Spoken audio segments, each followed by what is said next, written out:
Visakha steel plant పరిరక్షణ కోసం చేపట్టిన నిరసనలు నేటికి 1500 రోజులకు చేరుకున్న సందర్భంలో నగరంలో పలు చోట్ల వామపక్షాల ఆధ్వర్యంలో వివిధ రూపాల్లో నిరసనలు నిర్వహించబడ్డాయి. అందులో భాగంగా మద్దిలపాలెం కూడల్లో సిఐటియు ఆధ్వర్యంలో కార్మిక నేతలు పాదచారులకు, వాహన చోదకులకు, సిటీ బస్సు ప్రయాణికులకు ప్లాంట్ రక్షణకై ప్రచురితమైన కరపత్రాలను పంపిణీ చేశారు. ఈ సందర్భంగా సిటు నాయకులు కుమార్ మాట్లాడుతూ ఆంధ్రుల హక్కుగా పిలువబడే విశాఖ స్టీల్ ప్లాంట్ ప్రైవేటీకరణ ఉపసంహరించుకోవాలని గడిచిన 1500 రోజులుగా నిరసనలు చేస్తున్నప్పటికీ కేంద్ర ప్రభుత్వం సరైన ప్రకటన చేయకపోవడం అన్యాయమన్నారు. ప్రైవేటీకరణపై స్పష్టత అడిగితే ప్రత్యేక నిధులు మంజూరు చేసి సవితి తల్లి ప్రేమ చూపిస్తున్నారని, నిజంగా ప్లాంట్పై అభిమానం ఉంటే సొంత గనులు కేటాయించాలని కోరారు. ఇప్పటికైనా రాష్ట్ర ప్రభుత్వం కేంద్రంపై ఒత్తిడి తెచ్చి నిర్దిష్టమైన ప్రకటన చేసేలా అడుగులు ముందుకు వేయాలని సూచించారు. నిధులు మంజూరు చేయించామంటూ పాలాభిషేకాలు చేయించుకోవడం కాదని ప్రజల అభిష్టాన్ని గుర్తెరగాలని హితవు పలికారు. విశాఖపట్నం స్టీల్ ప్లాంట్ని అమ్మేస్తా 100% స్ట్రాటజిక్ సేల్ పేరు మీద అని చెప్పి నరేంద్ర మోడీ ప్రకటించారు.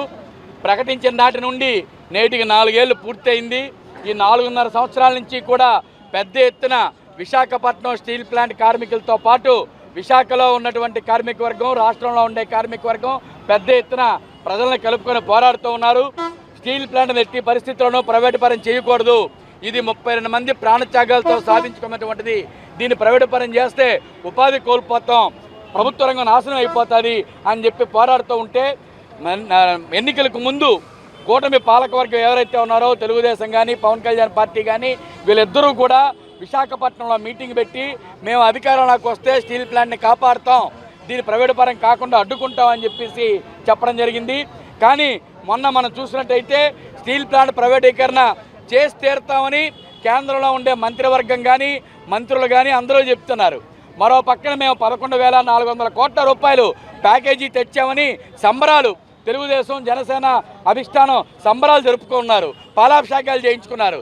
కానీ మేము అడుగుతున్నాం, ఈ 11,400 కోట్ల రూపాయలు ప్లాంట్ అభివృద్ధి కోసం ఏమైనా ఖర్చు పెట్టారా అంటే ప్లాంట్ అభివృద్ధి కోసం ఖర్చు పెట్టలేదు.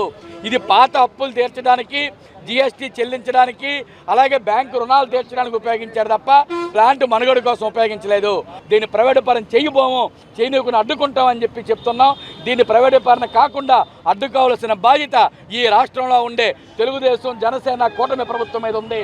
కాబట్టి వీళ్ళు స్టీల్ ప్లాంట్ రక్షిస్తారా లేదంటే మోడీ కనుసన్నల్లోనే కొనసాగి స్టీల్ ప్లాంట్ అమ్మడానికి దోహదపడతారా తేల్చుకోవాలి. ప్రజలు దీన్ని గమనించాలి అని చెప్పి మేము తెలియజేస్తూ ఉన్నాం.